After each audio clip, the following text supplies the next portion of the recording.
Cinescopios, ¿cómo están? Bienvenidos a otra edición de su cineclub favorito, el único e incomparable, el Cineclub Cinescopia.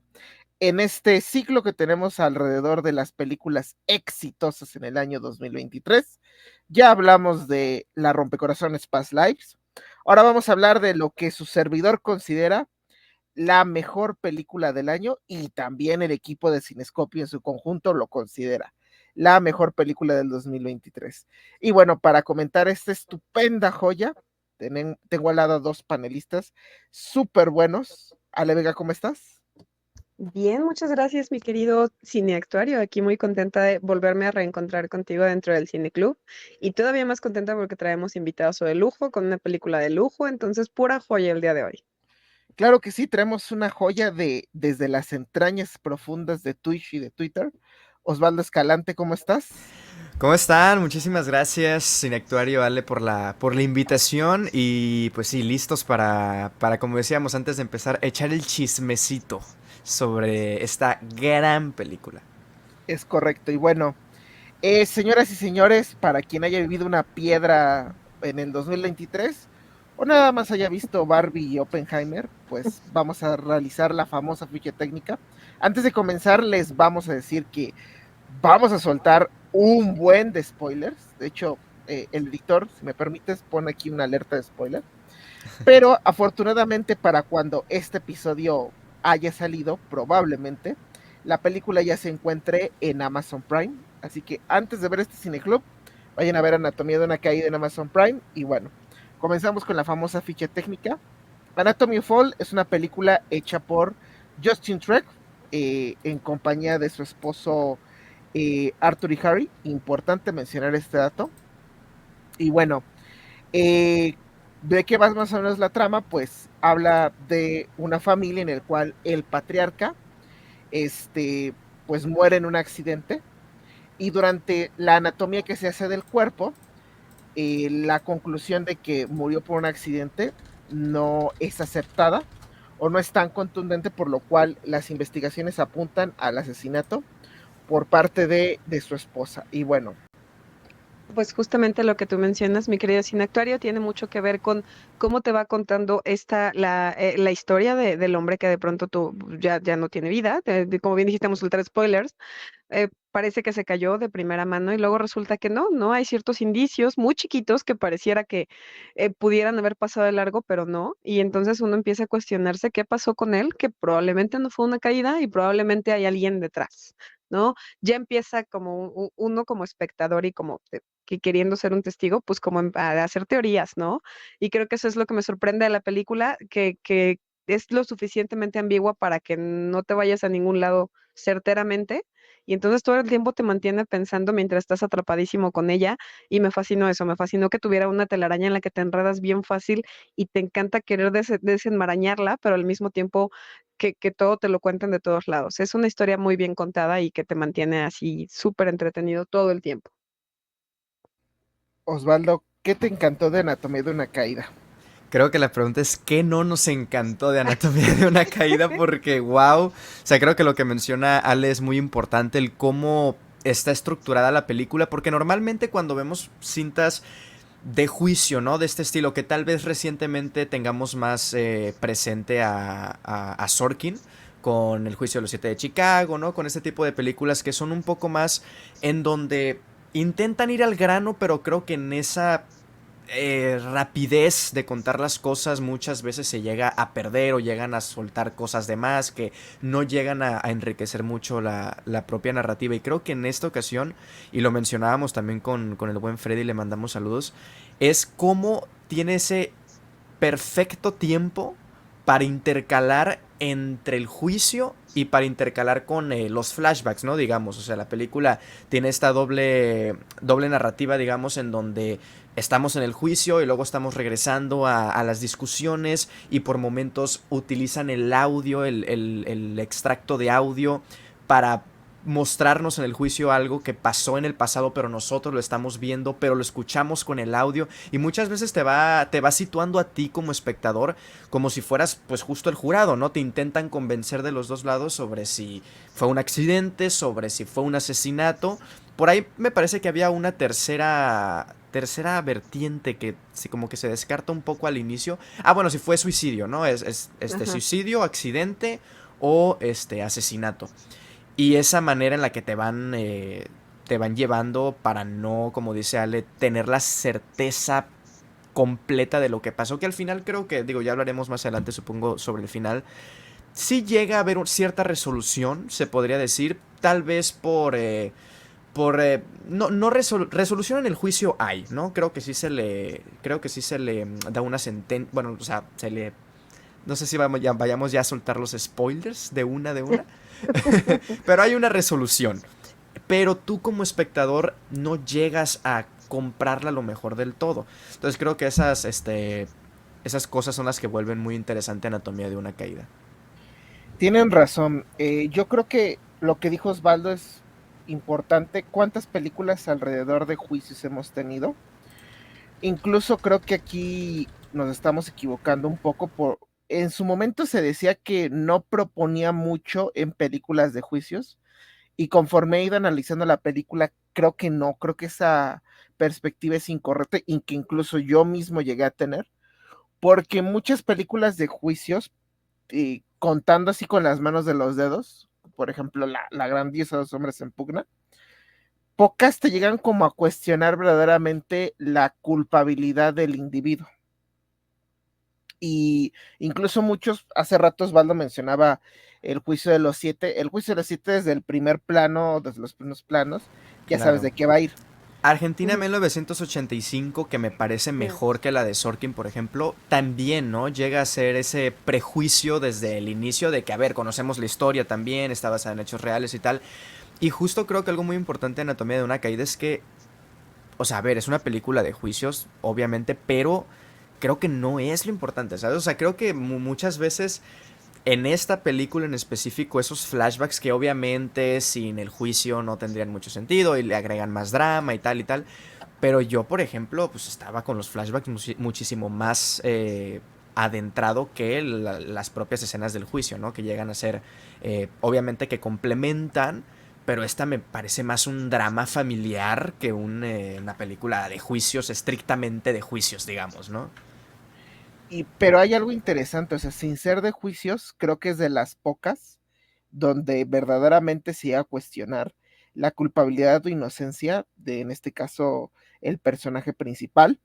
Y es lo que yo le veo de valor añadido porque desde la forma en que como Justin Tread coloca la cámara, de irse, de casi casi hacer un plano simétrico de la culpa, de la presunta culpable, dividida entre el fiscal y su abogado, desde esta perspectiva que tiene el niño, que más adelante hablaremos que es parte importante de la película, de mover la cámara desde la perspectiva del fiscal, luego del abogado, sabes que constantemente la película se está dimitiendo entre la teoría de la inocencia y de la culpabilidad, cosa que, otra vez volviendo a otras películas de juicios, no es, no es muy común por ver, siempre generalmente como que ya hay una parcialización de entrada y aquí no. Tanto así que como dicen, al final, pues no sabes, yo tiene poquito que la volví a ver y aún así sigo sin comprarme mucho el veredicto final de la presunta culpable.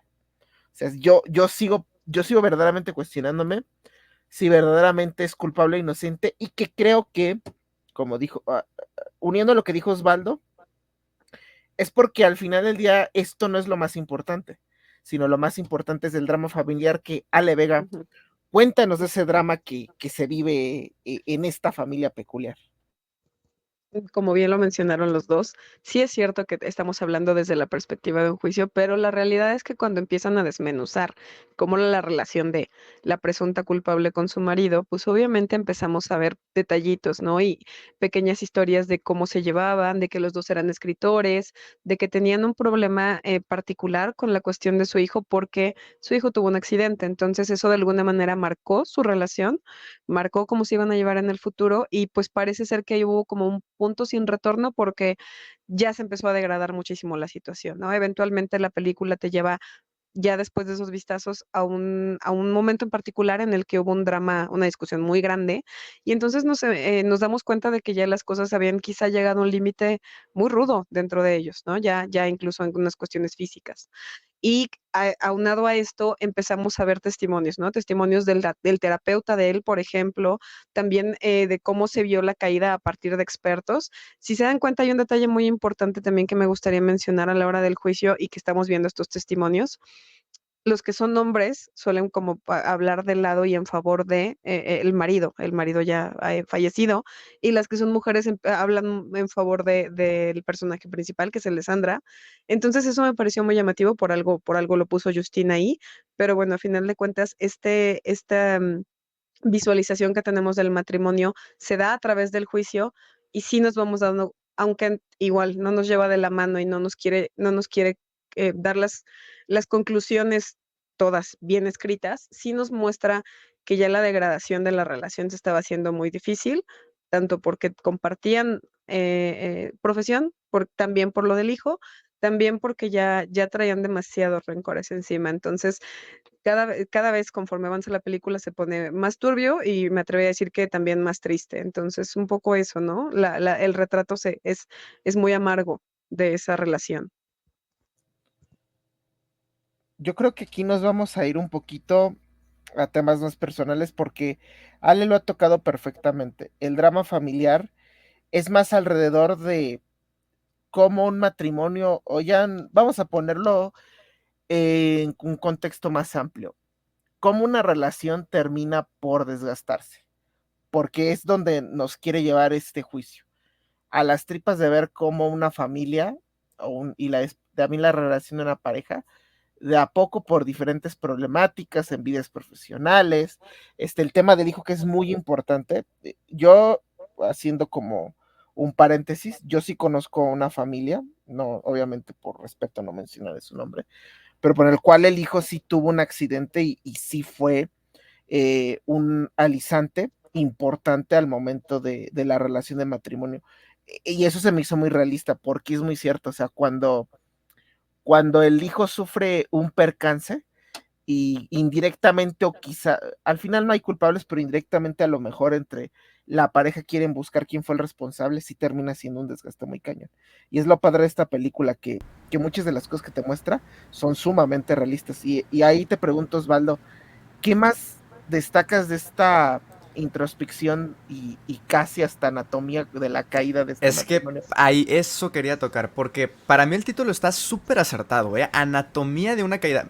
Yo no he visto, no sé si ustedes la hayan visto, esta película de los 50 con James Stewart que se llama Anatomía de un asesinato también. Tengo entendido y he leído por ahí algunas comparaciones que, a ver, no de que una sea mejor que otra, sino que ambas llegan a utilizar muy bien el título de anatomía. ¿A qué me refiero? Por ejemplo, esta película de Justine Triet, algo que me gusta mucho a mí es que la puedes ver de dos vertientes y de las dos, o sea, son grandes películas, pero lo que la hace una gran película es que se complementan muy bien. O sea, la puedes ver como un drama familiar y te va a doler y la vas a ver y te va a pegar y te va a llegar y vas a por momentos a lo mejor empatizar con uno, a lo mejor con otro, a lo mejor vas a ser el niño tú como este espectador que pues te están llenando de información que a lo mejor tú no conocías, ¿no? El niño estando presente en el juicio se dio cuenta y vio por primera vez y escuchó por primera vez a lo mejor las discusiones de sus papás, cosa que él pues no lo había vivido, ¿no? En su vida. Y de otra manera, la puedes ver también como una película de juicios y película de drama judicial en el que justo el título me parece muy acertado porque de verdad te hacen una anatomía, o sea, te empiezan a, a diseccionar y te empiezan a decir, no, pues es que si cayó de esta manera, se golpeó aquí, pero tuvo que haber caído acá, ¿no? Y de repente hay pruebas sobre si él se hubiera tirado o si hubiera caído de un piso menor. No, hay muchísimas cosas que vuelven a esta película en un drama, pero al mismo tiempo también en una muy buena película de juicios, porque justo lo que mencionaba ahorita el Cinactorio se me hace también muy acertado y es como la cámara, y volvemos que, no sé, o sea, estamos comparando mucho, pero y a lo mejor estamos, despedazando las otras películas, pero volvemos a lo mismo a lo mejor con El juicio de los siete de Chicago, ¿no? O sea, la cámara se posiciona del lado casi siempre, digo, no voy a decir siempre porque estaría a lo mejor hablando erróneamente, hace mucho no veo la película, pero casi siempre estaba en posición de estos, de los 7, ¿no? Digamos, o sea, cuando hablaba el fiscal, la cámara se situaba desde su posición hacia el fiscal, nosotros como espectadores siendo parte de los acusados. Y aquí muchas veces la cámara, incluso había transiciones en la película, recuerdo, en donde estaba hablando la mujer, el personaje de Sandra, y la cámara iba por detrás del juez y de repente había como una especie de transición y ya estaba hablando el fiscal, ¿no? Y ese movimiento de cámara a mí me parecía genial porque decías, de este lado estás en la posición del personaje de Sandra Hüller y una vez que pasa por detrás del juez, ya estás del otro lado del fiscal, porque ambos tienen puntos muy importantes, ¿no? Y te compras las dos versiones, o sea, te compras la versión del fiscal, te compras la versión del abogado de Sandra, te compras la versión de Sandra también. Y como muchas veces cuando optaban por poner los flashbacks o los audios muchas veces, estaba la cámara en posición del público. O sea, estaba hasta atrás y veías el monitor y veías el espectro de audio y veías a los acusados, a la acusada y al fiscal y al abogado, tú desde una posición del espectador. Y es esos movimientos de cámara que tal vez puedan ser muy sutiles y que tal vez muchas personas pues lo pasen por alto porque o sea, no es para nada descabellado que alguien lo pase por alto porque la película en su guión, en su montaje, en sus actuaciones, en todo es tan destacable que muchas veces se te puede pasar también a lo mejor un movimiento de cámara tan sutil, ¿no? No es este movimiento de cámara en donde tal vez y shot, porque menciona Scorsese, en estos juicios de, por ejemplo, el irlandés, en donde la cámara, ¡fum!, se acercaba hasta Al Pacino, ¿no? Iba así con la grúa y se acercaba y súper rápido y súper frenético, también por el montaje de a lo mejor de esa parte de la película. Y aquí no, aquí son movimientos de cámara muchísimo más calmados, son paneos, son sutiles a más no poder, pero en esa sutileza me parece que es donde también la película te está cambiando, o sea, te está diciendo, no, ahora le crees a ella, ahora le crees a él, y ahora te sitúas como el espectador, ¿no? Y luego vamos con los flashbacks para darte más información, pero en los flashbacks eres el niño, en donde el niño no tenía ni idea de nada, ¿no? Entonces, a mí, o sea, creo que la puedes ver de dos maneras diferentes, como una película de juicio, como una película de drama, pero eso es lo que lo hace fascinante, que logra conjugar muy bien ambas narrativas para hacer una película muy redonda en sí, por sí misma. Sí, y acabas de mencionar algo muy importante, que creo que es otra parte que hay que pasar, porque incluso Justin Tread lo ha comentado en sus entrevistas. Esta película también tiene un poco de la perspectiva de infantil. ¿Por qué? Y esto lo vemos a través de los ojos del hijo de este matrimonio. Ale, cuéntanos un poco por qué crees que Justin Tread dice que esta película es una perspectiva infantil de un caso bastante extremo y muy sórdido. Pues creo que justo me atrevería a decir que tiene un poco más que ver con los inicios de la película, porque cuando conocemos a Daniel, que es el hijo de este matrimonio, Daniel es un niño que tiene, si bien no es ciego, tiene debilidad visual bastante marcada, por lo tanto también tiene un perro que le funciona mucho como guía. Y pues lo que pasa con él es que básicamente nos platica lo que vivió a partir de lo que escuchó, ¿no? Nos enteramos durante la película que él no estaba ahí en ese momento, pero después como que él no tampoco tiene un gran recuerdo y se le compra por lo mismo, porque pues la debilidad visual hace que no tengamos un testigo certero o una imagen completa de qué sucedió, ¿no? Entonces, él está intentando recordar, incluso le ponen el propio ruido de la famosísima canción de la película para ver si él puede detectar voces y etcétera.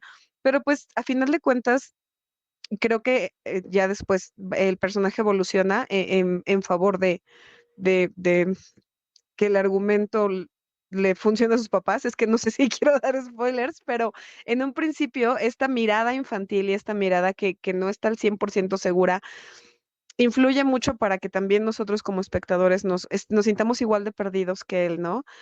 ¿Qué pasa con él después? Que su personaje evoluciona muchísimo para ponerse las pilas, voy a mencionarlo de esa manera, y de acuerdo a su pequeña edad, porque creo que no llega ni a los 12 años, él tiene que armarse en sí mismo y decir, ¿cómo colaboro en este caso, ¿no? O sea, ya no está mi papá, mi mamá está metida en una bronca mayúscula y la evolución de su personaje va desde la inocencia pura y digamos desde una falta de imagen completa hasta ser casi casi la pieza clave de todo. Entonces, yo creo que la mirada infantil que nos platica Justin está en el principio, que va madurando conforme avanza la trama. Más o menos así lo veo yo. Sí, creo que justo, o sea, rápidamente para complementar, porque comparto lo que dice Sale, que va madurando y creo que, a ver, va madurando al grado de que el niño empieza a tomar acción y dice, a ver, es que yo no puedo esperar a un veredicto porque es mi madre y vivo con ella y al mismo tiempo, ¿no? El juez está prohibiendo que nos veamos y que porque eso puede manipular a lo mejor un poco ahí la decisión o a lo mejor alguna especie de testimonio que vaya a dar el niño y empieza a tomar acción.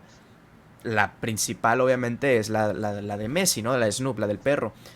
Y creo que eso solamente para recalcar que sí creo que va madurando esa posición y esa perspectiva del niño a tal grado de él intentar tomar acción también. Y ya luego al final pues con el testimonio que termina por, no sé si podamos dar el veredicto ya del juez, pero que termina por dar la resolución por lo menos del juicio, ¿no? Que como decía Sin Actuario, o sea, es medio ambiguo la sensación que te deja a ti como espectador, porque pues estuviste viendo tantas cosas. Pero bueno, no sé si, y esta podríamos hacer la pregunta, no sé si tan ambigua si partimos de que lo que dice el niño es cierto. O sea, de que si es cierto que el papá le empezó a decir todo eso en este viaje por carretera. A mí, digo, a ver, obviamente que hables así no significa que te vayas a suicidar, Sí. ¿verdad? Pero no sé, o sea, sí era una especie de... Yo cuando lo estaba viendo sí dije, ok, o sea, sí, te deja la duda, te deja a lo mejor el sabor agridulce, pero sí siento que condiciona un poco también al espectador. No sé ustedes cómo lo ven o si están del lado de, no, es que no la compro absolutamente para nada. Yo creo que antes de irnos eso, ya vimos tendría que empezar con el hijo de este matrimonio, porque como dicen, es pieza clave, e incluso yo creo, añadiendo un poco la conversación, que es la conexión entre nosotros y la historia. Porque este niño está igual que nosotros, o sea, no sabe qué es lo que está pasando, tiene incluso las mismas dudas, pero y te mete tanto en la historia porque el niño está en una encrucijada. Su papá está muerto, su mamá está en un problemón, el juez no le permite acercarse a su mamá por miedo a que el juicio pues se termina grabando, termina viendo como cierto eh, manipulación Injerencia también. injerencia Sí. en los testimonios. Y entonces, pues la situación lo obliga también a buscar sus propias respuestas. Incluso hay una frase que dice el niño que creo que resume completamente la película. A veces ya no quieres buscar el por qué, sino cómo fue. Y es la búsqueda que tiene este personaje. Ahora, antes de pasar a lo que creemos que pasó, porque es lo padre de esta película, hay un buen de teorías que he leído en Twitter, alrededor de esta película. Y, y yo creo que vamos primero con los perfiles. El perfil del personaje de Sandra, interpretado por Sandra Huller. ¿Cómo lo ven? O sea, ¿cómo describirían porque otra cosa de esta película es que los personajes están muy bien escritos, o sea, te los presentan con diferentes capas. Y creo que Ujú. empezamos con Ale Vega. ¿Cómo veo a Sandra? Me parece que es una mujer que a mí me impresiona mucho cómo está centrada. O sea, cuando conocemos a Sandra, la conocemos ya casi dentro de un conflicto, ¿no? ¿Por qué? Porque ella está teniendo una conversación, una entrevista y ya la están aturdiendo y básicamente quien la está aturdiendo pues es su compañero de vida, ¿no? Ya ahí la vemos conflictuada y sin embargo, ella la mayor parte de la película, desde ahí hasta los momentos más rudos del juicio, la vemos entera, ¿no? Nunca estás viendo a esta mujer que fue víctima o que de alguna manera la estás viendo disminuida frente a su marido o disminuida frente al fiscal o ni siquiera en los momentos de mayor agobio la vemos caída, ¿sabes? Y me parece que eso es lo que transmite. Una mujer con muchísima entereza, muy consciente de lo que tiene que hacer y por lo que tiene que hacer me refiero a que, más allá de si es inocente o culpable, tiene que presentarse frente a una audiencia, tiene que exponer los peores momentos de su matrimonio, porque se habla de infidelidades, se habla de pleitos, se habla de su hijo, del accidente, y todo el tiempo es de una entereza brutal, incluso cuando le cuestionan su propio trabajo y le dicen, oye, ¿que te robaste el de tu marido? No, no, espérame. Y todo el tiempo se sostiene muy bien. Creo que es un personaje con una fuerza desmedida, por algo carga toda la película, y muy bien escrito por Justin Trier, porque todo el tiempo nos deja ver una mujer que no se diluye, ni en los más bajos circunstancias, ni tampoco cae en ninguna trampa. Entonces, es un personaje muy fuerte, y creo que por eso nos lleva, tanto si es culpable o no, nos lleva a estar un poco como de su lado, ¿no? O sea, nunca nos cae mal, nunca estamos pensando mal de ella, como que tiene la suficiente, está tan aterrizada y está tan bien escrita que no nos puede caer mal, y lo haya hecho o no, estamos como con ella siempre. Y sabes que, o sea, por supuesto que está muy bien escrito, pero sabes que me parece que también el trabajo del montaje, y esto creo que lo mencionó el editor, que se llama Laurent Senechal, espero estarlo pronunciando bien, que ha trabajado ya en algunas otras películas con Justine, algunos cortometrajes.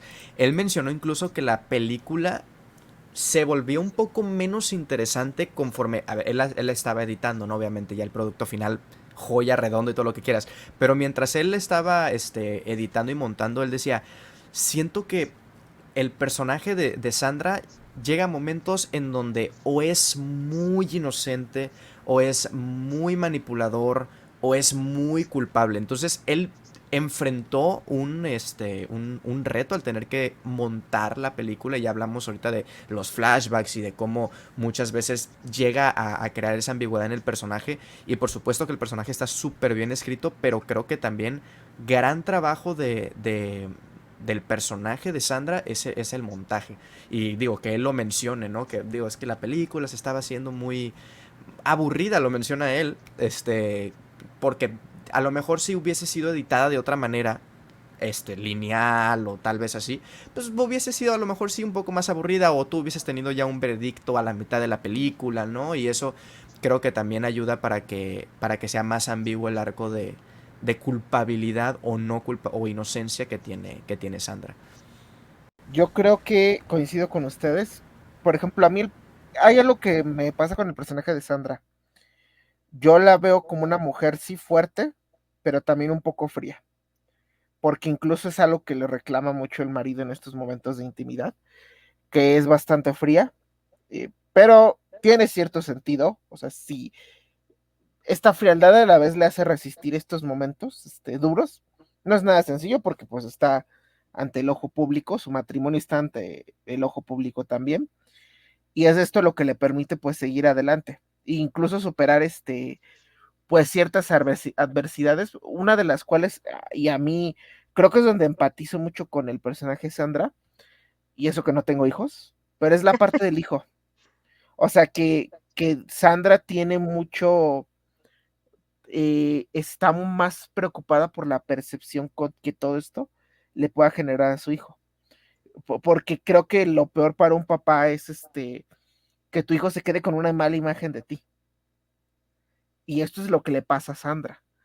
Y ahí y ahí yo en lo personal sentí como mucha empatía con el personaje, más los otros momentos en donde pues toda la bola de hombres machistas lo empiezan a juzgar no por lo que hizo, sino por ser mujer, que es algo que rescato que dijo Ale, que es la dosis feminista que tiene esta película.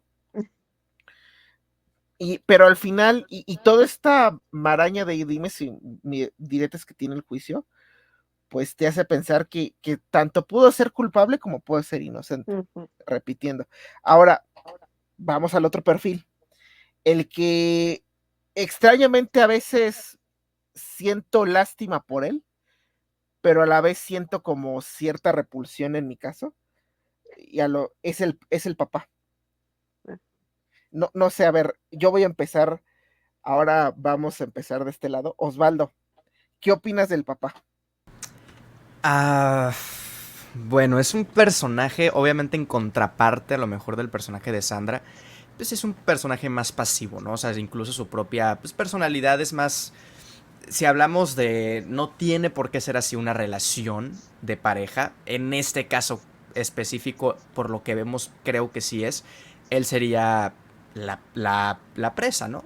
Y Sandra sería la la cazadora o... Interrumpiéndote un poquito, yendo a la dicotomía de Kant, del amo y el esclavo, pues el papá sería el esclavo y la mamá el ama. Sí, sí. Ojo, ojo, ustedes vayan a todos los postulados de Kant, y él decía que todas las relaciones personales eh, se manejan de amo y esclavo, que siempre hay alguien más poderoso que otra persona. Sí, sí, que tal vez sea así, muchas veces no es tan marcada, ¿no? Esta diferencia. En este caso creo que sí llega a serlo así, muchas veces incluso, y creo que el hecho de que llegues a sentir o lleguemos a sentir incluso pues pena por el personaje o tristeza o cierta empatía es como él mismo en ocasiones, y hablo por ejemplo de la discusión que tiene con Sandra, se pone él ya desde un inicio desde la posición de víctima, ¿sabes? O sea, como de que no, pues es que yo soy así, tú eres, y tú empezaste. Por eso tengo mucha repulsión por el personaje. Sí, O sea, sí, porque es que tú intentas, porque dices, a ver, están pasando por... Intentas ponerte en los dos perfiles, ¿no? Y dices, a ver, es que el problema que están pasando, pues lo están pasando los dos, no solamente uno. Pero él sí llega por momentos a mostrar esa vulnerabilidad, incluso antes de ser atacado, ¿no? Por parte de su esposa, y dices tú, bueno, pues entonces... Pues no quieres discutir, no quieres tampoco solucionar las cosas, lo único que quieres es recibir golpes y no defenderte, no dar uno tú, ¿sabes? Metafóricamente, no de pegar físicamente, sino... caray, ya nos van a funar.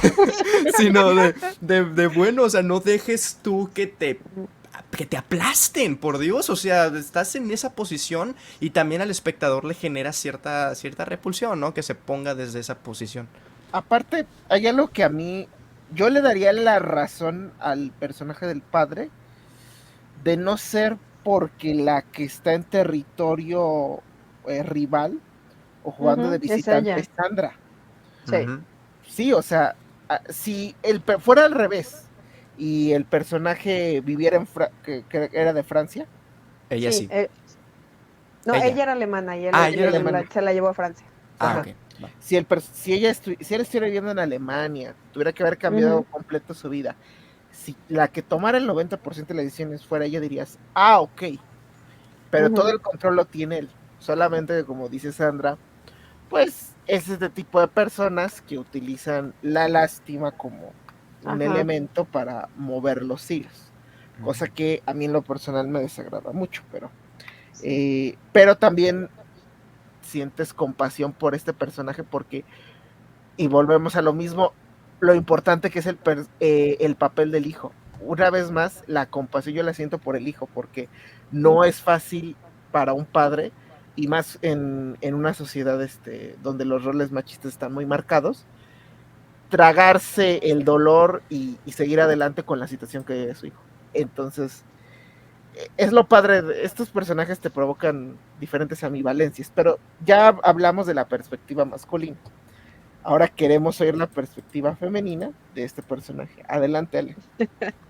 Pues estoy totalmente de acuerdo con ustedes. Me parece que la mayor parte de lo que vemos de él tiene que ver con esta discusión, ¿no? Y esta discusión, si bien obviamente están en desacuerdo ellos, en realidad Sandra no lo ataca desde un principio, ni mucho menos, ¿no? Ni le está reclamando nada. Incluso varias veces ella intenta generar más conversación para llegar a un acuerdo, para entenderse. Este hombre desde un principio pone una barrera muy ruda de, no, yo soy la víctima, no, regrésame mi tiempo, no, yo sí estoy cuidando a Daniel. Y entonces ya sí creo que, o sea, estoy totalmente de acuerdo con el Sinactorio con que causa un desagrado de, bueno, es que tú no quieres resolver las cosas. Tú le estás pegando, otra vez metafóricamente, le estás pegando a Sandra, echándole la culpa, diciendo que que ella es la culpable de lo que a ti te pasó, de tu crisis, de tu molestia. Ni siquiera estás intentando resolverlo, ¿no? Y entonces sí hay cierto desagrado, aunque es comprensible que el hombre a lo mejor está harto de sus circunstancias o de su vida, tampoco es una víctima como tal, ¿no? Bien lo dijo también el cine actuario, no, ni siquiera es que Sandra esté viviendo en su país, ni siquiera es que esté hablando su idioma. Ella misma le dice, tenemos un terreno neutral que es el inglés, ¿no? ¿Qué me dices? Sí, sí. Entonces, hasta como que siento que ahí Sandra sigue con esta entereza que ya les platicaba, mientras que él sí se da mucho a tirarse al piso y creo que sí causa desagrado. Yo estoy de acuerdo con ustedes. Y ojo, tampoco es que Sandra sea una perita en dulce, o sea, a mí No, también tiene su carácter. me molesta un poquito porque creo que es un poquito más personal esto, si hay personas, sí, yo entiendo que hay personas que son muy parcas y no muestran ningún tipo de afecto, les cuesta trabajo, pero sí de vez en cuando, un abracito, un besito, para que el pobrecito no se sienta mal. No, sí, tampoco. Y creo que esa dosis, por más pequeña que pueda llegar a ser, la tiene, y la tiene con su hijo. Que, o sea, no la tal tiene vez, con su sí. esposo, obviamente, pero sí la tiene con su hijo. Hay ese momento en la chimenea en la que quiere abrazarlo, y creo que la que está ahí de intermediaria, o para que no justo tenga esta injerencia, lo separa, y ella se pone triste, y se siente triste, ¿no? Y a lo mejor, pues bueno, está en un terreno íntimo, no lo demuestra en el juicio, no lo demuestra con su esposo, porque pues está también tomando este rol un poco más poderoso, digámoslo, pero sí tiene esa dosis de vulnerabilidad, de amor, de que le afectan las cosas con su hijo, por lo menos. Es Sí. que aquí vamos a la clave, o sea, el hijo es la clave, o sea, toda la vulnerabilidad y toda la empatía que tú consigues por estos personajes es a través del hijo, porque las situaciones que viven con él a su alrededor, pues Sí. terminan doliendo. Ahora, completando ya el marco de estos tres protagonistas, ¿hay otro personaje que ustedes quieran destacar? Eh, Miren, no son parte de esta anatomía los abogados, tanto el fiscal como el defensor. ¿Qué impresión les dan estos personajes? Pues creo que a todos odiamos, me atrevería a generalizar y decir que todos odiamos al fiscal muchísimo, que es un gran personaje porque es tremendamente inteligente. Entonces es casi que ver un Doberman ahí atacando a la pobre persona acorralada que es Sandra, ¿no? Lo hace muy bien, lo odiamos mucho y no porque esté siendo malvado, sino porque hace muy bien su trabajo. Entonces, todo el tiempo, creo que es esa parte, la contraparte que nos hace cuestionar, aunque estamos todo el tiempo con Sandra y la vemos en diferentes circunstancias, quien de pronto te esclarece la mente y te dice, oye, pero entonces, ¿qué, Sandra, qué hizo aquí? ¿O por qué esto? ¿O por qué escribió esto en sus libros? ¿O por qué el terapeuta está hablando de ella de esta manera? Es este señor que sí nos pone un poco a replantearnos si es que creemos que Sandra es inocente y nos hacen dudar, es por este señor. Entonces creo que yo lo vi todo el tiempo como, de verdad, como un perro ahí atacando o ladrándole constantemente a Sandra. Y me pareció a pesar de que solo funge como fiscal, pues no, nada más lo vemos en el juicio y ya, no sabemos nada de su vida, creo que lo llegamos a odiar porque hace muy bien su papel. Entonces, Ujú. a mí me encantaría decir que el fiscal, por algo en todo mundo lo mencionó como el villano. Entonces, sí, sí es una parte bien importante y digo, ya, les dejaré que se enfoquen en el abogado, pero es que este señor a mí me causó un terror que me fascinó. Sí. Sí, digo, a ver, sí lo odiamos, pero creo que al mismo tiempo sí le damos ese lugar de justo es el tipo. A ver, obviamente tiene un trabajo y tiene las evidencias, y su trabajo es meter a la cárcel a Sandra, ¿no? Pero al mismo tiempo Ujú. nosotros creo que también, como dice Ale, a pesar de que tengamos la ambigüedad, y a pesar de que lleguemos a dudar por momentos si lo hizo o no Sandra, sí estamos posicionados tal vez por el aspecto más personal, familiar, del lado de Sandra, del lado de ella. Entonces creo que sí llega este personaje, justo como dice Ale, decirnos, ver, estas son las pruebas, y no me Ujú. importa si en su casa es así, y si con su hijo es así, con su esposo. Estas son las pruebas de por qué ella lo mató y lo tiró. Y aquí están, y las pruebas mandan, y tal, y tal. Y al final de cuentas, el jurado, el juez, pues tampoco conocen a la vida privada de Sandra, más allá de lo que se muestra aquí como pruebas. Nosotros lo conocemos porque justo tenemos esa perspectiva más del niño. Pero si fuésemos también el jurado, pues también tal vez estaríamos incluso del lado del fiscal, no lo sé. O sea, creo que también llega a ser ese personaje muchísimo más importante en ese aspecto. Y del otro lado, pues está el abogado, pues más bueno, o sea, bueno también, tomando en cuenta la perspectiva de que estamos del lado de Sandra, ¿no? Ajá, Porque justo. también tiene sus puntos buenos, y sus evidencias y todo. Si me tengo que quedar con uno, me quedo obviamente con el fiscal, tanto en actuación como en personaje, como en lo canijo que es, pero al mismo tiempo, o sea, reitero, te enojas porque estamos desde la perspectiva de Sandra, pero al mismo tiempo dices, qué bueno que le tocó un fiscal así de cañón, o sea, porque si Ujú. no, hubiese sido el juicio más aburrido y se hubiese resumido en una sola sesión, ¿no? Y llega este y te pone patas arriba. Que también es que el personaje del fiscal es tan bueno porque hasta en una maldita canción está buscando el porqué, que dice, no, la canción de 50 Cent es machista, pero era Sí, acústica. No, pero era versión, como, era versión instrumental. sinfónica, instrumental. Sí. Y se está, y incluso hasta en la obra de Sandra está buscando, o sea, Ujú. es lo padre de ese personaje, o sea, todo le está buscando, o todo lo quiere conectar con que Sandra es culpable. El otro personaje, tengo un poquito de problemas porque se me hace un poquito pasivo, pero resiliente. O sea, creo que sabe cuando tiene que contrarrestar los ataques del fiscal, lo hace bien y de hecho ellos dos tienen este duelo de ping pong, Ujú, reflejado en cámaras también, ujú. constantemente, en este movimiento que parece hasta un primer plano, cámara móvil, y es lo que termina dándole también el sazón a la película. Y sí, creo que estos personajes terminan siendo parte importante. Y obviamente, pues el perro también, o sea, nuestro querido Messi, pues Ay, es e- lo es, pa- máximo. es lo máximo. Y aparte es parte importante de la historia también. Muy, muy. Yo creo que es uno de los momentos que son más tensos de la película, en el momento en el que, no sé qué tanto ampliemos el tema, igual y no tanto, pero que Daniel utiliza a Snoop, que es su perro, en favor de probar un punto. Bueno, yo me estaba mordiendo las uñas, creo que más que en otras escenas de la película, todavía más tensas, porque no sabía por qué estaba haciendo esta locura el niño y el perro de verdad tiene una actuación destacadísima. Yo también, yo dije, yo ni siquiera de niña experimentaría con mi perro, no No, manches. Yo quiero mucho a mi perro, no manches. exacto. Pero sí, Messi es una genialidad también de la película. Y ahora creo que vamos al punto importante. Y que si bien no se resuelve por completo en la película, pues, y como que te deja ahí las dudas. Para ustedes, ¿el papel de Sandra era culpable o inocente?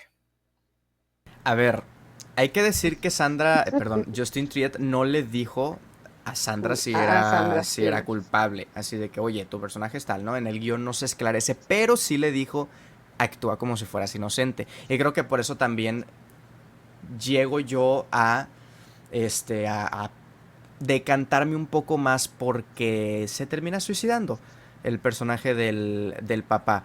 Por la plática que tiene con el hijo, por todas estas cosas que ya lo vienen atormentando, porque también él, al posicionarse en el papel de víctima, tal vez sea su solución más fácil, el quitarse la vida.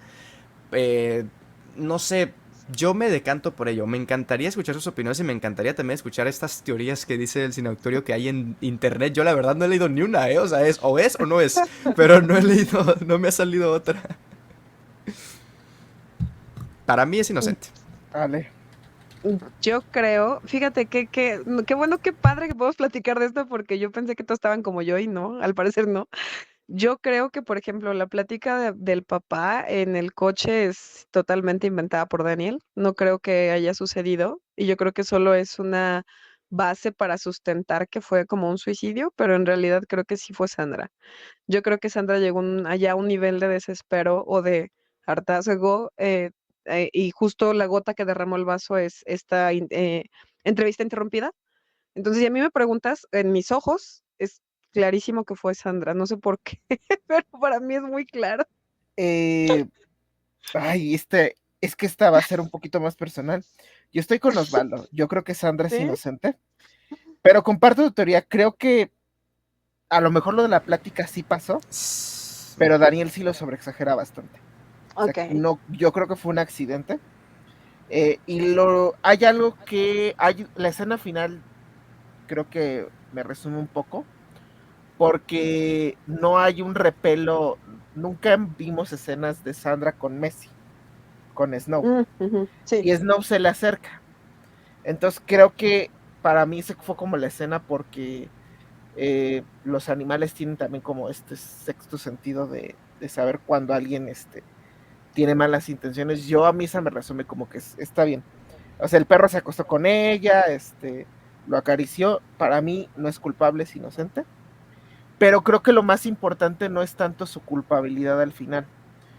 Yo creo que lo más importante y la escena que duele bastante es cuando va a abrazar a su hijo. Y como que su hijo medio la repele un poquito. Ujú. Y creo que ese es lo más importante de ese último metraje de y ahora qué imagen tiene ella ante su hijo después de todo esto. Porque yo creo que el niño tampoco es que está tan seguro de que Sí, está no. como nosotros, de que su Sí. mamá no asesinó a su papá. Imagínate crecer con ese trauma de, ay, creo que Sí. mi mamá se echó a mi papá. Sí. Sí, o sea, pobre niño, o Sí. sea, después de esto hay que invertir en buenas dosis de terapia y Mucha yo creo terapia. mucha terapia por ese pobre niño. Y ahora vamos a las teorías porque no son muchas, ha habido un par. Y bueno, una de las que he leído mucho en internet, hay dos. Una que Sandra estaba muy desesperada y que lo mató y que usó, que bueno, que en este momento de lo que ocurrió en la escena, que el niño o su hijo se va a pasear a Snow, ella tiene una Ujú, discusión con su esposo y es cuando ahí lo avienta. Y Ok. después finge todo esto. Hay una segunda que dicen que sí hubo una discusión entre los dos, pero que como sabía que, como sabía que tenía este complejo de víctima el esposo, se suicida para que Sandra salga culpable. Se me hacen un poco sacadas. O sea, No, pero yo sí le doy validez o porque sea, por ejemplo, esta segunda no creo que se tire enfrente de ella para hacerla sentir culpable. O sea, creo que incluso en su victimismo y en su hacerme la víctima, no lo hace tanto así como o sea, creo que si se suicidó, que es mi postura, él ni siquiera se imaginó incluso hacerla parecer culpable a ella. O sea, creo que incluso él tenía la intención de suicidarse y que lo vieran y que fuera claro y que dijeran pobrecito. ojo, esta teoría del suicidio tiene dos vertientes. Una que sí comparto con Osvaldo, que es descabellada pensar que te mató Sandra. Pero otra es que su suicidio se le atribuya a que Sandra lo maltrataba o era infeliz con Sandra. No que lo hubiera matado como tal, sino culpabilizar de su muerte a su esposa. Que a mí me hace mucho sentido porque el tipo se hacía la víctima y pues si ya tenía unas ganas de morirse, pues sí. de paso echarle la culpa a su esposa creo que hace sentido con el perfil del personaje.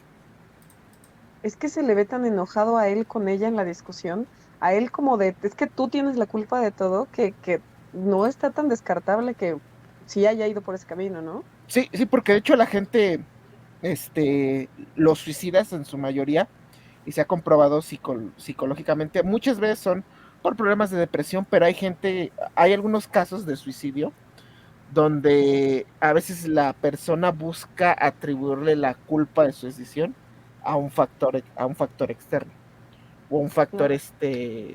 que lo achaque.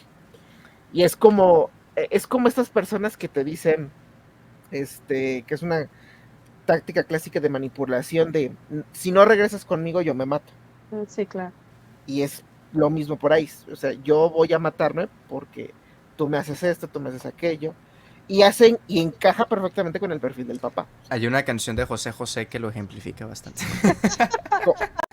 ¿Sabes cantarla? ¿Sabes cantar? No, no, no, no, no. Y también está Catherine Lanford, que dio 13 razones del por qué se 3 razones. suicidaría. Ah, sí, es cierto, 3 reasons why. Esas razones estuvieron bien pedorras. No, no manchen, no me hagan recordar esa serie. No manchemos anatomía de una caída con esa A ver, serie, por Sí, esa no, favor. serie, no, no, estamos no, aquí no, no, hablando no. de... O sea, ay, la razón por la que se enoja con el principal, No, ya ese, ni me acuerdo yo, la verdad. las tonterías que hace No, no, no, no, no, no, no, eso Que es. en realidad sí estuvo olvidable, ¿no?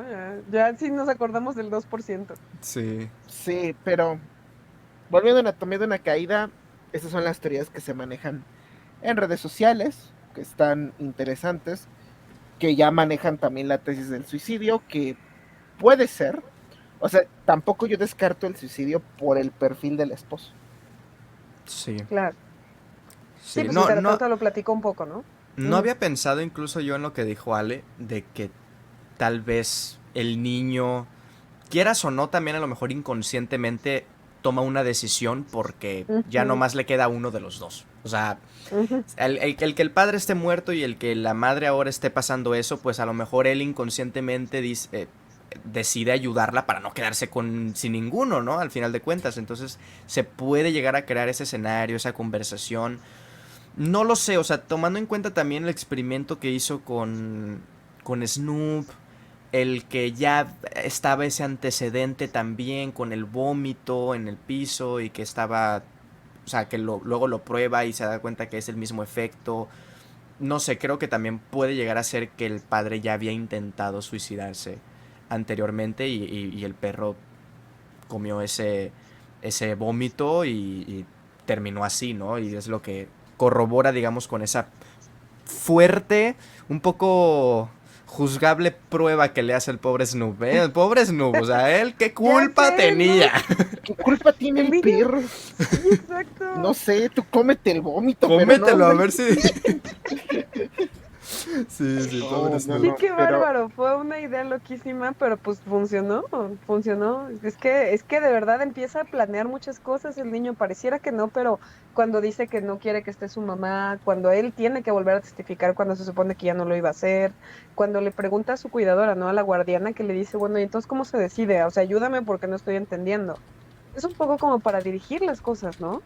y yo Ujú. creo que yo sí estoy de acuerdo con lo que dice Osvaldo, o sea, también a lo mejor el niño ya buscaba una conclusión y dijo, ¿saben qué? O sea, Sí, no creo que en la vida sea, ya perdí a mi papá, o sea, tengo 10 años, no ¿Quién me va puedo, a pagar la escuela? ¿quién me va a pagar la escuela?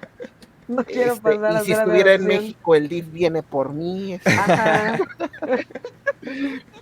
no, cero es confiable. cero, sí, cero confiable. Pero ahora, vamos, creo que al punto principal, porque creo, y conectando un poco, la razón de esta historia no era buscar culpables, De acuerdo. sino buscar los porqués de esta situación. Y yo lo escribí cuando vi la película. eh, Hay una radiografía interesante del desgaste de una relación. Y creo que es ahí donde debemos más enfocarnos. Ale, puede ser desde tu punto de vista de vivencia personal, pero tú, ¿cuáles crees que son las causas por las cuales una relación de pareja se termina desgastando? Híjole, y voy a conectarlo directamente con lo que se puede ver en la película. Digo, tiene ahí muchos detalles que platica por qué, pero en realidad yo creo que cómo se les juntaron y cómo se pueden juntar sin que uno se dé cuenta en una relación los rencores. Creo que es una parte así fundamental de la situación que ahí está muy bien mostrada, porque a lo mejor de pronto él vomita todo este rencor, todo este molestia. Entonces es como que, como de dejar crecer algo, ¿sabes? Y creo que si no lo sacas a tiempo de poco en poco, cuando algo te molesta, cuando algo te incomoda, que dices, ¿sabes qué? Necesitamos hablar de, claro que son conversaciones incómodas, pero que las necesitas hablar para sacarlas y que no crean este incendio que eventualmente lo que va a ser que todo el mundo explote por todos lados y, y sea más difícil de reconciliar cualquier. Si a mí me preguntas, exactamente bien ejemplificado que los rencores, todos juntos, pueden hacer que arda la relación totalmente. Sí, yo también creo que es que tiene que ver un poco con eso. También creo que es una de las probabilidades. También, o sea, ese resentimiento que puedes llegar a tener hacia la otra persona que a lo mejor en algún momento sacrificaste algo que no le diste tanta importancia en el momento, pero que después dices, oye, si yo hice esto por ti, tú no puedes hacer esto también. O sea, los dos tenemos que dar, ¿no? Y luego no lo hablan y al final, pues justo empiezan a tener esa discusión para también a lo mejor poner otro ejemplo, no sé, pues mentiras chiquitas, ¿no? O sea, que a lo mejor dices tú, no, pues esta mentira o tal, tal. O sea, la otra persona luego se entera que no le dijiste algo que a lo mejor no iba a generar ningún tipo de problema, pero el problema es que no se lo hayas dicho, ¿sabes? Y es como de que, bueno, entonces, ¿qué tipo de relación estamos construyendo en donde no hay confianza o en donde no nos podemos contar ese tipo de cosas? Creo que hay muchas, pero sí siento que digo, y si no somos ni psicólogos, ni somos aquí tenemos terapia de pareja ni nada, pero sí siento que hay que tener esas conversaciones incómodas y siento que hay que platicar en el momento cuando te molesta algo, que a veces queremos ignorarlo porque decimos, "Ah, ya, ¿para qué?", ¿no? Así. Pero si no lo dices en ese momento, también la otra persona muchas veces pues no lo va a saber, ¿no? O sea, no va a saber que lo que hizo estuvo mal, entonces lo va a volver a hacer y la otra persona pues ahí va a decir, oye, 2 veces, pues ya tampoco, ¿no? Pero pues tú no lo dijiste. Entonces, no sé, como Ujú. que falta de comunicación, falta de ese tipo de Sí, cosas.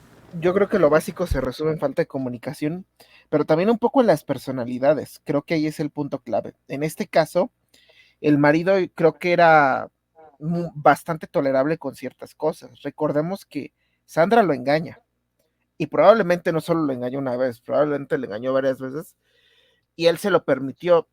Y también en esta personalidad que él tiene de hacer cosas y esperar un premio o esperar a que sea recíproco, Ujú. creo que él Claro. tampoco entendía que a veces la vida no funciona así. Que hay gente que aunque tú le hagas un favor o lo apoyes, a lo mejor no te va a responder de la misma manera. Y eso creo que Ujú. fue, como dice Ale, generando un resentimiento, que también hay otro programa. Él nunca lo habló. O sea, él nunca puso un límite de decir, sabes qué, yo no te voy a tolerar esto, y le fue generando resentimiento hasta que un buen día explota y saca todo lo que tiene dentro, que creo que coincido con usted. O sea, creo que en una relación no solamente es, mucha gente a lo mejor se queda con que el matrimonio es feliz, todo es color de rosas, pero no. Hay muchos temas incómodos que se tienen que hablar, porque si no siguen, y que tampoco es sencillo, o sea, y más, volviendo a la película, creo que un punto es que no hablaron del tema de su hijo, de Ujú. lo que habían vivido, o sea, no fueron para, y porque se nota mucho, no fueron para reunirse en confianza y decir, ¿sabes qué? A mí me pegó mucho lo de mi hijo, en esto, en esto, en esto, en aquello. Y de generar una catarsis entre ellos, tanto así que creo que incluso la mamá siendo un poquito más fuerte, o el papel de Sandra, termina también resintiendo un poco que creo que es lo del hijo, que creo que es otro punto que también es importante, o sea, en no manejar bien las situaciones emocionalmente fuertes y los Claro. temas duros, yo creo que los hizo terminar en esta situación que para los dos no fue este agradable. Y yo creo que también porque también otra cosa, son los dos polos opuestos, más opuestos, o sea, uno es más emocional, otro es más fría, pero en esa misma emotividad y en esa misma frialdad no pudieron hablar de los temas incómodos o duros. Y eso fue lo que también yo creo que causó esta caída del matrimonio. Del matrimonio, Pero, sí. y bueno, creo que también esta película, la verdad, ¿por qué me gusta? No solamente por el dinamismo que tiene, que ahorita a lo mejor en el poco tiempo que nos queda, pues vamos a hablar de un poco esta parada técnica, pero también creo que yo se la voy a recomendar. Bueno, se la recomiendo que si usted la vio y a lo mejor la vio solo, a lo mejor la ve con su pareja. Creo que sé que no es una recomendación, pero creo que, bueno, esto de los datos curiosos, pues esto no es ningún secreto. Los dos guionistas son pareja, Arthur y Justin, que no debe haber sido sencillo escribir esta historia, pero creo que sí muestra un poco de mostrar esta radiografía en qué punto se caen las relaciones y que a lo mejor cuáles son los elementos o qué es, no, qué es lo que no hay que hacer y qué es lo que hay que hacer para evitar llegar a esta cornisa. Y yo creo que es lo importante de la película. Y sí, puede generar un debate público entre ese tema. Pero bueno, creo que vamos a la parte técnica ya para finalizar un poquito el programa. A ver, creo que ya hablamos de la dirección de Justin Treat, pero creo que hay dos temas que se nos escapan por ahí, la cual es esa edición, fotografía y la estupenda actuación de Sandra Hüller. Adelante, Ale. Creo que, como bien lo mencionaron, el guión es fundamental, pero también la edición y la manera en que se mantiene, una, de manera dinámica, dos, sin guiar al espectador hacia un lado u otro, me parece magistral. O sea, de verdad tuvo que haber sido muy inteligente toda esa realización para no dirigir a nadie hacia ningún lado, sencillamente mostrarte los hechos y dejar que tú decidas. Y como bien ustedes ya relataron en otras películas, no es fácil que se logre. O sea, no es fácil que dejes la mirada del espectador neutral para que él decida. Eso es para mí lo más valioso de la película. Se nota que se valora la inteligencia del espectador y eso yo lo aprecio mucho. Entonces, me gustaría destacar la edición por esa parte y la otra, pues, Sandra Hüller es espectacular, ¿no? Lo que les platicaba de esta mujer y su entereza todo el tiempo, que además carga con prácticamente toda la película. O sea, casi en todos los cuadros la vemos a ella y eso pues no es cosa menor, es una chamba bastante grande y ella es extraordinaria. Rescato esas dos que bien mencionaste, me parecen las de las más valiosas de la película. Yo, a ver, esas tres cosas que mencionas, la actuación, el guión y la edición, y también algo que le mencionaba justo a Ale también y a Freddy, es que, por lo menos a mi parecer, la película podría ser también perfectamente una miniserie de 6 capítulos de 1 hora. O sea, en el sentido de, hay tanta tela de dónde cortar. O sea, si te vas más al pasado, más a la relación, si exploráramos a lo mejor lo del accidente del niño, que al mismo tiempo digo, qué bueno que no se hizo así, ¿sabes? O sea, como que está esta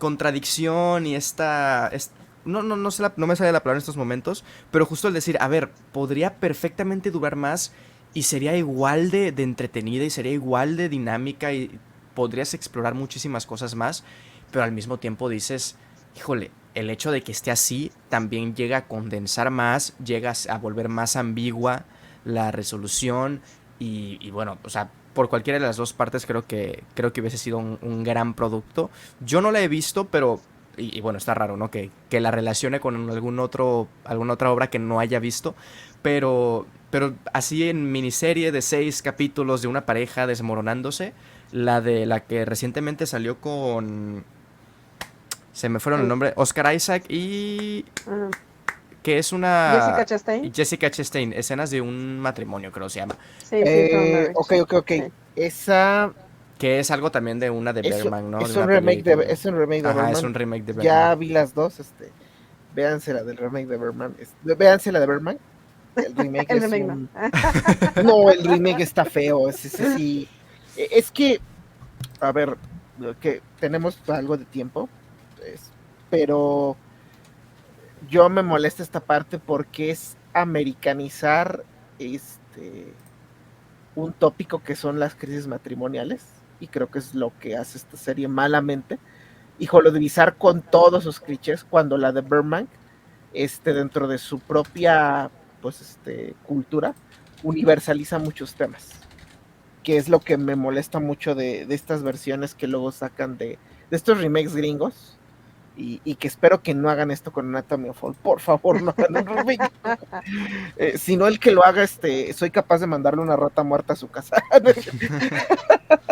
Nada, no Como es Jared cierto. Leto. Como ya eres Leto, soy capaz de. Nada, no es cierto, pero no, no estoy tan extremo, pero es que eso es lo que me molesta un poquito de escenas de un matrimonio, la versión americana, que, no que lo quieren americanizar, que se pierde tanto la universalidad del tema. Ok, De ok. acuerdo. Y bueno, yo una cosa que quiero rescatar, edición. Wow, qué buena, qué bonita es esta película. Lo dije en el especial de los Oscars del sobrecito, creo que a mí me molestan mucho estas películas de corte, corte, corte, corte, corte. O sea, que Ujú. parecen TikToks. Soy un poquito más tradicional y me gusta la edición más, que no sea tan perceptible al ojo. Y creo que Anatomy of Fall tiene esto. Y es impresionante, contando que a veces en una escena, por ejemplo en la secuencia de la pelea, estamos en 3 espacios-tiempo. Estamos entre lo que está en las pantallas, entre la visión del público, y viendo la escena en una retrospectiva pasada, y nunca sentimos los cortes. O sea, y es parte de un trabajo de fotografía y de también un trabajo de edición y dirección, donde la directora en complicidad con el editor, saben cuándo tiene que hablar el fotograma. Cuando yo me refiero a esto es qué tanto tiene que durar un fotograma para que se entienda perfectamente y hasta dónde debes cortarle, que no sea ni de más ni de menos. Y aparte del excelente trabajo de guión que te inmerse en la cinta.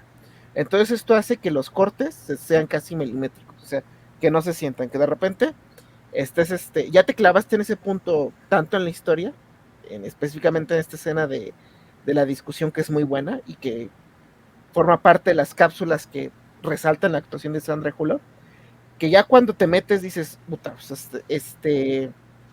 ya no sientes lo que te va transportando espacio-tiempo, y más aparte que si te estás viendo el letrerito de la pantalla, te muestra unos 5 segundos, que son suficientes. Ok, ya después vamos al pasado, a la discusión. Unos 40 segundos son suficientes, ya. Regresemos a la perspectiva de tribunales, 10 segundos. Es saber en qué momento meter tus cortes, qué tiempo darle a la escena. Y a mí eso me encanta, verdaderamente creo que sí es de las mejores ediciones del año. Creo que injustamente Oppenheimer gana ese Oscar. O sea, aparte de todos los Oscars que injustamente creo que Oppenheimer gana, incluyendo a mejor película, creo que es injustamente, no tengo nada, bueno, sí tengo unas cosas en contra de Nolan, pero creo que Anatomy Fall era mejor edición e incluso mejor película. De acuerdo, totalmente de acuerdo. No sé si os va, creo que no va a estar tan de acuerdo, pero... No me digas que... No, está bien, está bien. Te gusta mucho Oppenheimer, ¿verdad? Sí, a mí sí me gustó mucho. Fíjate, pero ambas a veces están muy buenas. Ojalá hicieran 2 Oscars por categoría. Estoy de acuerdo. Yo sabes que tengo la bronca con Oppenheimer, no me gusta el tercer acto, para nada. Sí, la parte del juicio sí está... O sea, pones el juicio de Oppenheimer y pones el juicio de Anatomy of Fall. No. A ver, juicio de Anatomy of Fall. Con todo el respeto que me merece Scorsese, el juicio de Killers of the Flower Moon no está tan chido como el de Anatomy of Fall. Perdónenme, aquí me van a empezar a colgar y van a pedir mi cabeza. Y abajito así el de Oppenheimer. Es el que menos emociones provoca, según yo. Sí. Sí, pero... Y también mi bronca es un poco con... No... Una cosa es mostrar el panorama completo como lo hace Anatomy of Fall. Y otra cosa es ser un poquito tibio en tu postura. Y siento que eso es lo que le pasa a Oppenheimer. Es un poco tibio, es muy tibio en la postura con respecto a este tema de las armas nucleares. Incluso me encanta más cómo lo maneja Godzilla. Que bueno, es la perspectiva de los de allá, que es diferente. De acuerdo. Sí. Sim. Yo creo que Osvaldo no está feliz, ya. No, está bien. Está bien. Adelante, Osvaldo. No, ya he hablado mucho de Oppenheimer. Ya necesito volver a verla. Pero no en este espacio, amigo. No, está bien. No, digo, obviamente hay cosas que le fallan como en toda la filmografía, pero bueno, creo que ha sabido comportarse en esta ocasión Nolan, a pesar de sus excesos en la duración. Después de Tenet, pues sí, si los comparas. No. Bueno. No, aquí se comportó más, tienes razón. Con Tenet, o sea, es como si se sacara un 4 y aquí en Oppenheimer, pues, se pudo estudiar al menos. Y sacó un 8, al menos. De acuerdo. Sí. Pero sí, bueno, hemos terminado este show por el día de hoy. Fue muy buen conversatorio. Creo que Anatomy of Fall es una película que vale mucho la pena ser vista. Yo creo que si te chutaste todo este programa, querido espectador, sin verla, a pesar de todo lo que hemos hablado, creo que es una experiencia que debes ver por ti mismo. Te invito a verla en Amazon Prime. Para cuando salga este programa, ya está en Amazon Prime. Y creo que es una película que sí va a marcar época. Sí, yo creo que sí. De por sí de este 2013 hubo joyas que creo que vamos a seguir hablando de ellas por años. Killers of the Flower Moon, El Niño y la Garza, Anatomy of Fall, The Holdovers. Creo que esta va a ser una de las películas más icónicas de los últimos años, y creo que le va a dar un impulso a Justin Troyer en su carrera interesante. Bueno, ya se lo dio. Tiene una película con A24 de Jennifer Lawrence próximamente. Entonces, creo que muy bien esta cinta, pero en fin. ¿Algo que más quieren decir, muchachones? Nada, solo que sí, como bien dijo Cinectuario, véanla. Si no la han visto, si han cometido el error de dejarla para después, véanla ya está en plataformas. Sí, véanla, tal cual. No hay más. Véanla, amigos. Y pues bueno, esto ha sido todo por el día de hoy. Nos vemos en la siguiente edición de El Cine Club. Ale Vega, Osvaldo, ¿dónde los puede encontrar la gente? Yo estoy acá con ustedes en el Cine Club, entonces por acá nos vemos próximamente. Osvaldo, ¿dónde te puede encontrar nuestro público? A mí búsquenme como Osva Cine en YouTube y ahí salgo. Y bueno, ahí tenemos también un ciclo justo de las películas nominadas a Mejor Película. Y una de ellas, por supuesto, Anatomía de una Caída. Búsquenla también como el perrito cinéfilo en Twitter. No soy el perrito cinéfilo. Me halagan completamente. En algún cineclub me tendrán que invitar a mí y al perrito al mismo tiempo. Sí, exacto, para que estoy vean de que no acuerdo. somos la misma persona. Va a ser como acuerdo. Clark Kent en Superman. Y de repente voy a decir, oiga, no puedo, de último momento. O él va a Vas a decir, estar poniéndote lentes, quitándote lentes, poniéndote lentes. voy a quitar la cámara cuando hable uno y voy a ponerla cuando hable el otro. Va a ser como Dustin Hoffman en Tootsie. Ajá, así No, mero. raramente no aparecen los dos al mismo tiempo, pero nadie se da cuenta. Sí. Pero bueno, no es cierto, Osvaldo, ¿sabes qué es cotorreo? Pero sí busquen al perrito cinéfilo en YouTube. Sí, busquen. Sabes que eres bienvenido aquí a Cinescopio. Muchas gracias, muchas Cine gracias. Club, a cualquier otro de los programas que tenemos. Y bueno, nos despedimos, que tengan un feliz inicio de semana, feliz miércoles, martes, jueves, viernes, el día que estén viendo este programa y que tengan una bonita tarde noche. Nos vemos y vean buen cine. Bye.